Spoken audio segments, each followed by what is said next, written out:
Hello, hello, hello, and thank you and welcome to Man, an Authentic Conversation with Ron Servant and myself, Cedric Edison. Our attempt with these following episodes is to just be as vulnerable as we can to allow men and women to be able to witness an authentic conversation on a different variety of topics, from fatherhood to ego to family connections to um, any topic that you guys may also submit to us via email, Facebook, or YouTube comments under the video. Um, and we would just like to make an impact on men and women as well, to just be vulnerable and step into the best version of themselves, or take a step closer to being the best version of themselves, as well as the healthiest version of themselves. And so I'd like to welcome you to this week's topic of fatherhood. And I think this is where we'll begin. All right, Ron. Interesting question here for you, man. What would you tell a man that is considering fatherhood or about to be a father? I would really be very much open to sharing my experience with that gentleman that's either ready to have a child or is contemplating fatherhood, to bring up the good and the bad, the positive things that fatherhood has provided me, but also the pitfalls that may be able to be something that I can share with that individual that gives him some insight on how he might prepare himself for changes in his life. For me, I waited 20 years of being married to my wife to have my son. So, a lot of time went by where, I didn't know if being a father was going to be a part of my life.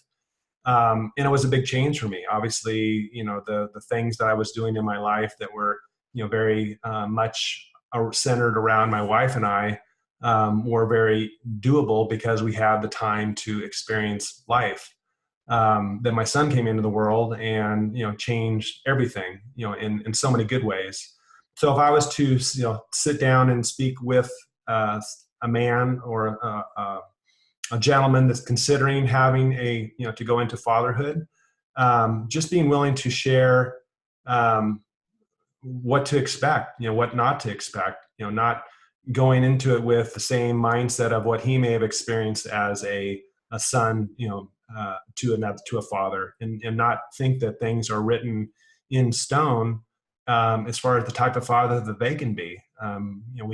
We can make changes in our life based on our own life experiences to allow us to, hopefully make the life for our children better than we had, and not use any type of excuse or to point the finger at our fathers as the reasons that we are the way we are, but just be mindful that they were making decisions based on their own awareness at the time, and to not kind of use that as um, a way to discount their efforts, and to be willing to share that with an individual that understands that there is no written book or story to tell you how to be a father.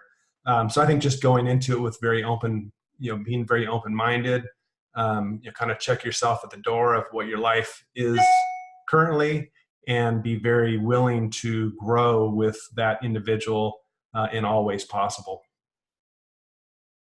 Oh man, I love it. I love it. So here we go. Interesting question here, man, because you're a 53-year-old man. So what would you tell a guy that's an older gentleman that may be on the fence about having a kid, or actually just thinking I might be too old to be a dad, but he wants to experience that. What advice would you give him? Um, I would say, you're never too old to have a child. And I think going into it with the mindset of, I'm going to give it everything that I possibly can, knowing that there's no expected outcome, but that, you're trying to instill in an individual the qualities that you think are important for them to live their life. And I think with maturity, comes a little bit more experience, through others that may not be present in, a younger man having a child, and maybe not having some of the patience and the willingness to, be more mindful of, the child's needs versus a very busy, active lifestyle earlier on in life, and maybe the difficulties of connecting at all ages, with the son. Okay. Thank you. All right, Cedric, now the spotlight is on you. And I'm going to ask you the same question. What would you tell a man that is considering fatherhood? Man, coming from my background, I would say really if you're going to be a father or you're considering it, make sure you're ready to be a father. Because for me, I never really, experienced that male presence or whatever. So I would just, tell him to be mindful of his actions, be mindful of his emotions, and just be, honestly, just make sure that you're ready to step up to the plate. Because in my community, in my environment, it's a very rare thing. So I would just really have to tell them, hey, buckle down and really, really thrive on not being a statistic. I like that. So, Cedric, imagine yourself with maybe a group of friends that are in a similar situation in their life where they haven't had children yet. They have no intention of having children, which for me, that's just a different life choice. I don't cast judgment on those that decide not to have children. Um, and so you're in this group of men that look at you now as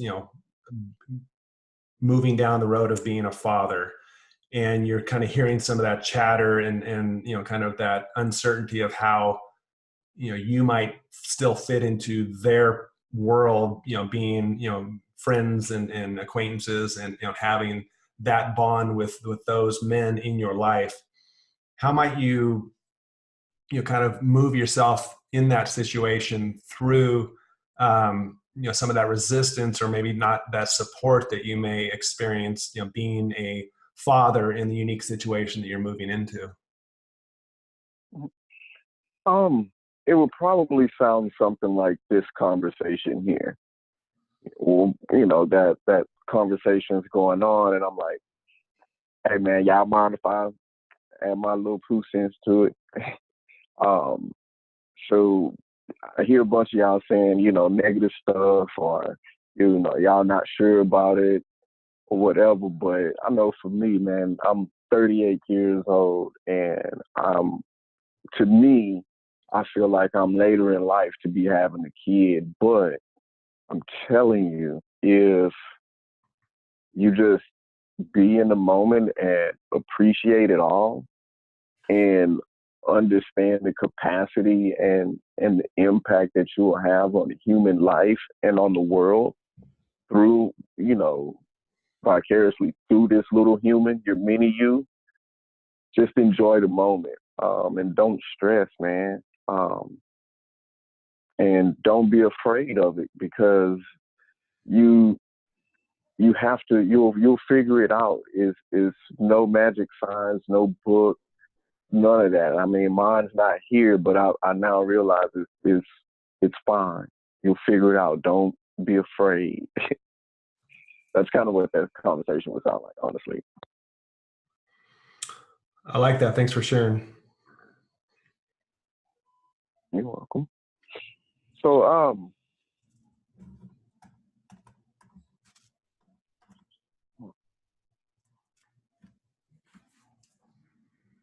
So my next question for you, what kind of fatherly advice do you give Anthony?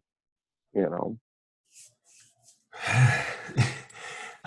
Yeah, I mean, Cedric, he's, it's going to be a teenager. So these are the years that, and being a very strong Italian, strong-minded individual, that's a challenge for me because I think sometimes the advice that I'm trying to give him sometimes sounds to him more like I'm telling him what to do.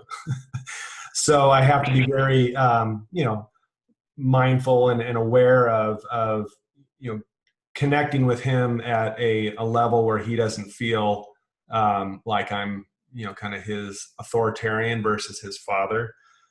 So I try to really share my experiences, the good and the bad, as he gets older and is able to understand things more. I encourage him through conversations to even at this age to be allow himself to be vulnerable, to not worry about what others think of him, and to just look at who he is and what he represents and his value to himself first, and what he is able to offer to individuals that look at him as different in respects to his willingness to show his heart, his willingness to help others, his willingness to step up in situations and defend who he is. And I think that stems out of his own personality, but also my desire to be very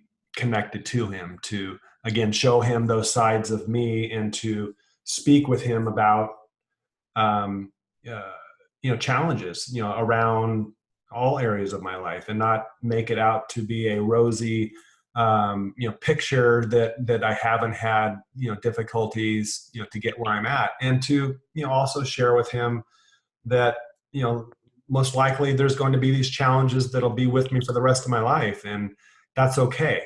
Not trying to place so much emphasis or value on what I'm not versus what I am, and showing him by example. I think words are important, but also I think I've learned as a father to show him the way, to talk the talk, which is nice, but also even more so to walk the walk, to set the example, to allow him to experience who I am through communication, but also how I carry myself, in situations that he is able to observe, kind of who I am, and to learn from that. So he's kind of finding his own identity within that, without me telling him that this is the type of man that he needs to be, or he needs to be focused on, this profession, or,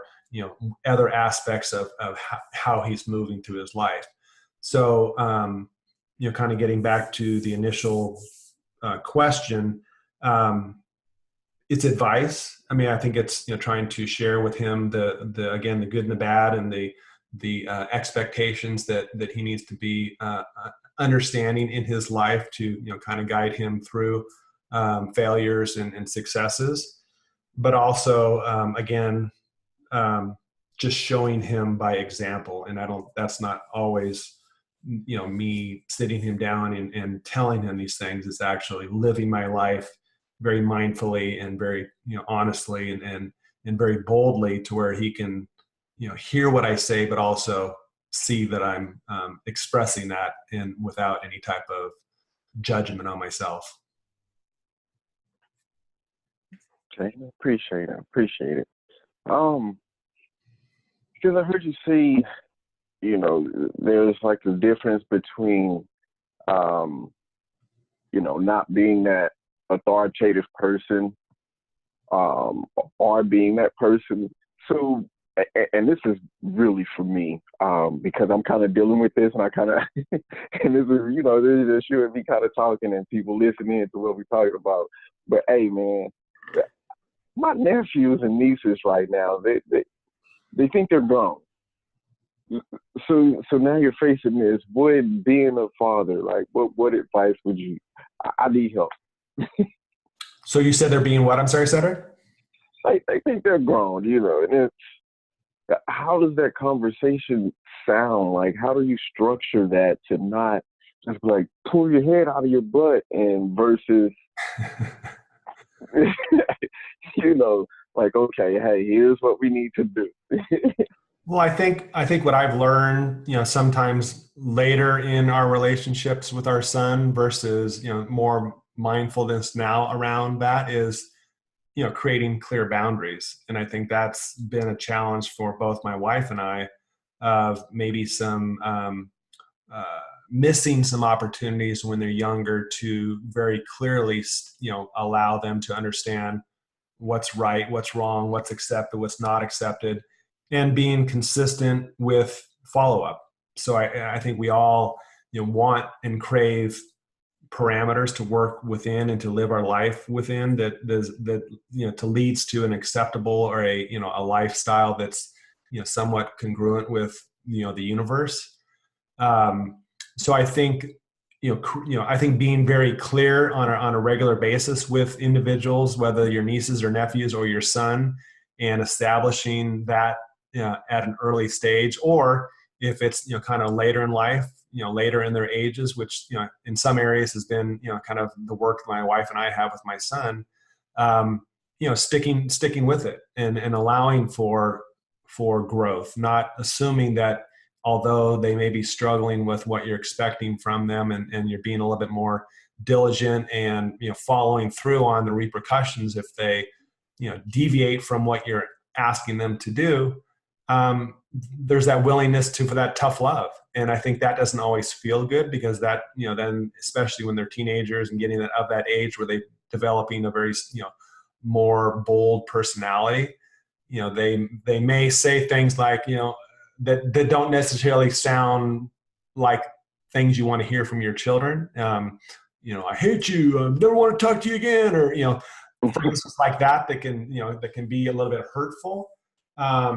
But I think working through that, I think knowing that you're going to support them and love them regardless, but there's very clear expectations and boundaries that need to be created, so we all kind of work together towards common goals.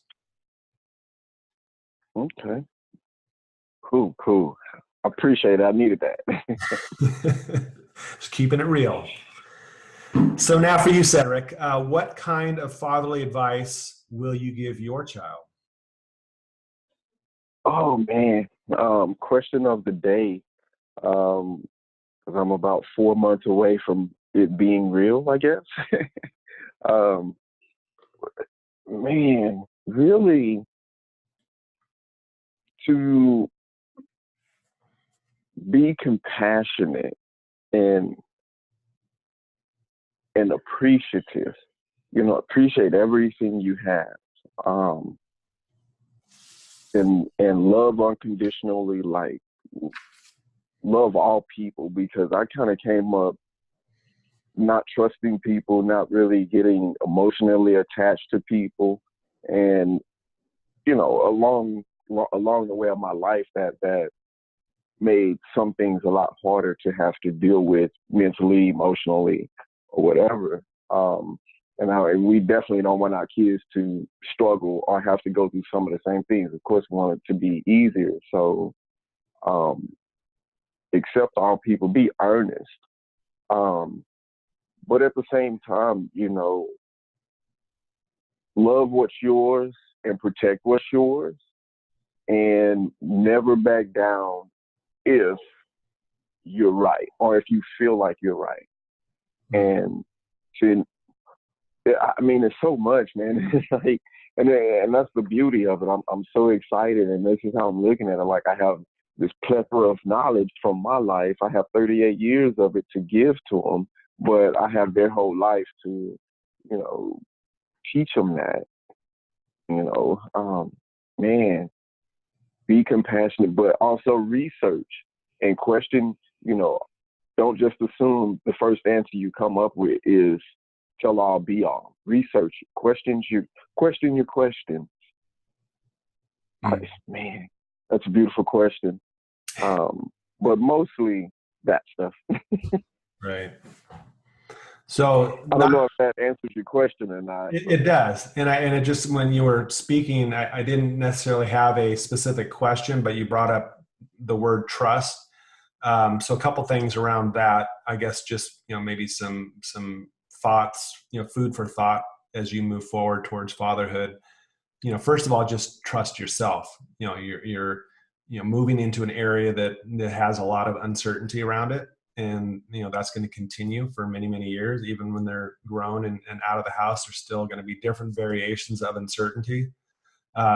So trust yourself going into this new part of your life.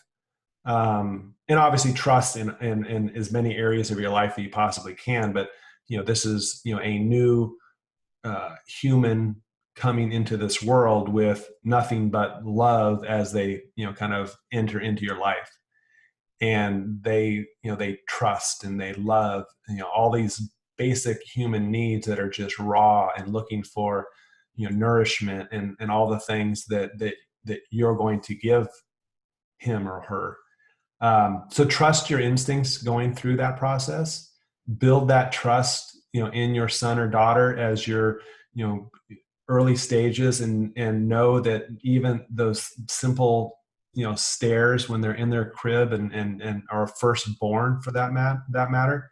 I remember with my son Anthony, my wife, was in recovery, and I spent, like, I don't know, 15 or 20 minutes in his room with him, and just him and I staring into each other's eyes. And just what an experience that was, and just feeling that sense of trust and love, and just, again, just those basic human experiences that, unfortunately, as we get older, we gravitate or have the tendency to move away from. So live in that, love that part of this experience, trust yourself, trust that you're going to make the best decisions based on your own awareness, and teach that to your son or daughter. Allow them to experience that, that part of you throughout their whole life. And that's only going to make them better. Oh man, thanks, man. But I'm a big crybaby, so if I have that moment, I'm just gonna start crying now. We'll just stock up on the tissue now, because I'm sure there's going to be. I appreciate it, man. So, I'm just kind of interested to know, like, talking about this. Was your dad around? Like, was your father around? Yeah, I would say my father was around. I mean, he provided for us. He gave us a great home. He, made a, a healthy income to where we were able to, do good things in our lives and experiences. So he was there, and more so in his physical part of him. I think what I didn't experience for many years with my father was, his emotional presence. And I guess for me, kind of what I have been more involved in is more my spiritual awareness. So I didn't have that type of connection to where I felt like he was completely there. Again, more of the physical, some nurturing, great, great experience as far as, having lots of good experiences. Again, but just kind of that little bit of a disconnect and some of those feelings of not knowing where to or how to express parts of myself, maybe through that process. But what I did experience, which I'm happy about, was later years in life. My father passed, gosh, it's been probably 4 years ago now, probably going on 5. For the past, for the last probably 3 or 4 years, we were able to really connect at a much deeper level. So I actually was able to feel whole with him, and to see that softer side of him, to understand a little bit more about, kind of what he struggled with, and, kind of his, the inner discussions that he had with himself, and his willingness to share some of those struggles with me. So when he did pass, I felt I guess a sense of relief that I was able to experience that part of him that was missing in many of the years of my life with him. And I don't fault him for that. Again, as I mentioned earlier, I think we all make decisions and carry ourselves in our lives based on our own awareness at the time, which is reason and food for thought for me to continually move towards complete awareness in all areas of my life to be the best version of myself. So I do appreciate and value and really have a lot of gratitude around lesser years than I would have desired, but still years to where I was able to have that experience with him. And then when he did pass, I didn't feel a void that may have been there if I hadn't had that connection with him.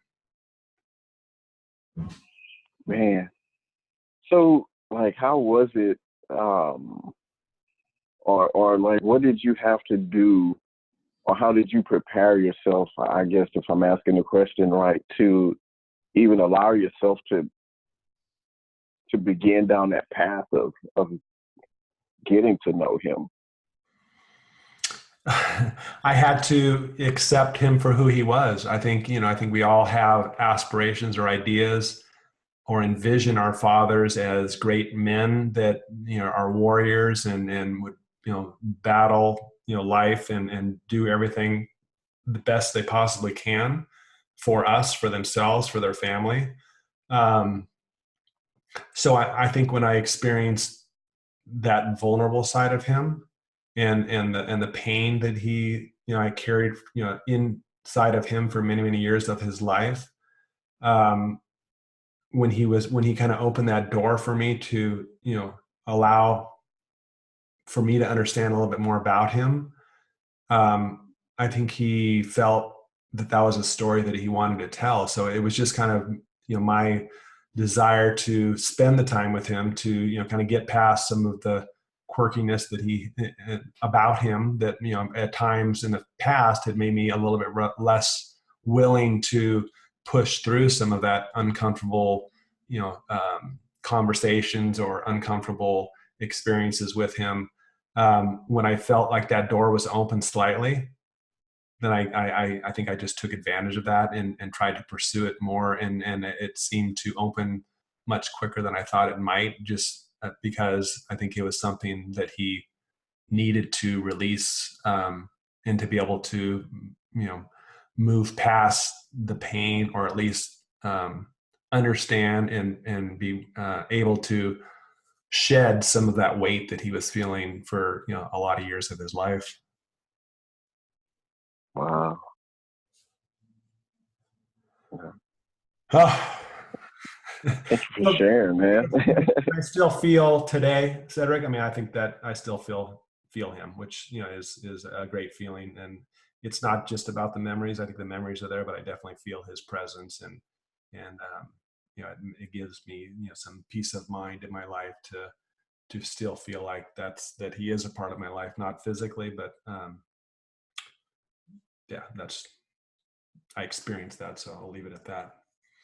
So before I start welling up and needing some Kleenex, so tell me, Cedric, was your father around? What kind of history can you share with me around the father being present in your life?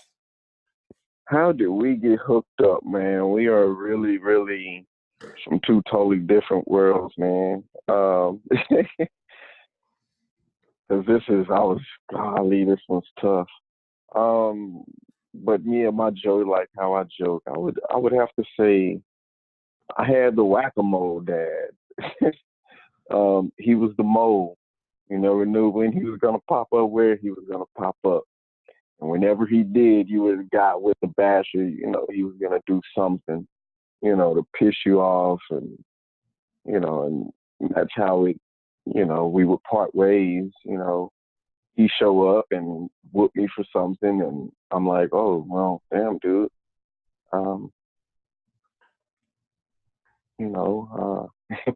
I've never seen you in a few years, and here you are to do something or chastise me, but at the same time, it was different for me, man. And these, Lee, um, no, and then having to, being a guy, a boy in sports, doing things, um, and other fathers around, and you want your whack-a-mole to pop up, and he's not popping up. So it was tough and does things. But we did kind of get back together, and we're on that path, or we were. And I don't know, it's something I'm working on, honestly, because the forgiveness was there, but at the same time, I can see old patterns. And I'm one of those like, well, you're the dad, so you should make that move because I tried. And there's no reciprocation. But now, as I get older, he gets older, it's still one of those things. I'm like, well, I need to push all of me to the side, and now I'm, starting to reach out a little more, and just so I could be happy with myself to say, hey, I tried to create that relationship. Yeah. So, wow. There's that one. And it's out there for the world. So I'm gonna put you on the spot here if you don't mind. You mind if I put you on the spot? Oh no, not at all, man. Okay. So I'm going to put you in a situation where I am your father on the other line. So envision that, and what simple thing might you want to tell me? That's the most important thing to tell me when I'm on the other phone. I'm not going to react to it. I'm just going to give you the opportunity to share your thoughts as you're feeling them today, right now. So with that, share with me as your father on the other end of the line what you'd like to say.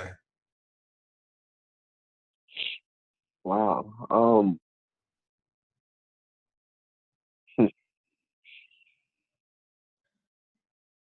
Love me, dude.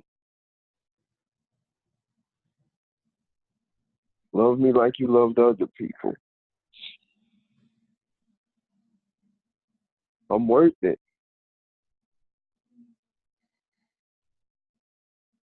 And I'm here, and I want it. I need it. Even as a grown man, I would like to see it. Mm-hmm.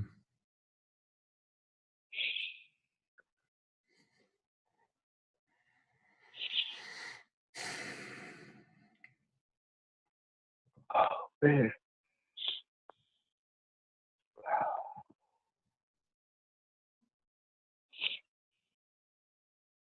You good? Yeah. Yeah, I'm good, man. Well, I really appreciate that share. I know that's not an easy place to go, even if they're not on the other end of the line there. I kind of felt like you were there, he was there, something needed to be said, and I really value your willingness to put that out there. So thank you for that. All right, you're welcome. Wow, that was I didn't expect that. Not at all. That's why we call it the man-to-man authentic conversation, man. Nothing. It's all real, baby. As little as scripting as possible. We're just kind of trying to keep it here. All right. Oh man. Great conversation, sir. I really appreciate your time. And we will definitely be connecting here shortly. In the meantime, continue your journey, and we'll be speaking soon. Anything last you'd like to say before closing? Man, I appreciate this space that we have been blessed with. Man, and just thank everybody that's listening, even if it's just one. I thank you. I'm just so grateful. Because as you can see, man, good stuff come out of this. Um, man, wow. All right, all. Well, we'll be looking forward to our next podcast together. We will definitely be putting that out there within the week or so. So stay tuned for that. And again, as Cedric said, we appreciate maybe that one listener that's listening in, or we're perfectly fine having this conversation between the two of us because it's real, it's authentic, it's everything that we kind of thought it would be and more for me and I think for Cedric as well. So again, appreciate y'all listening, and we will be seeing you out there soon. And please do add comments. We really appreciate anything that you can put out there that gives Yeah, us value. Put on your notifications if you'd like, so you'll see when the next podcast is available. And share. I mean, share with somebody that might have that need or interest, or just that little wave that you can create in your own life or somebody else's life to allow for enrichment, improvement, contemplation, all those things that gives value to us and allows us to grow. So thank you all for listening, and we will see you real soon. thank you.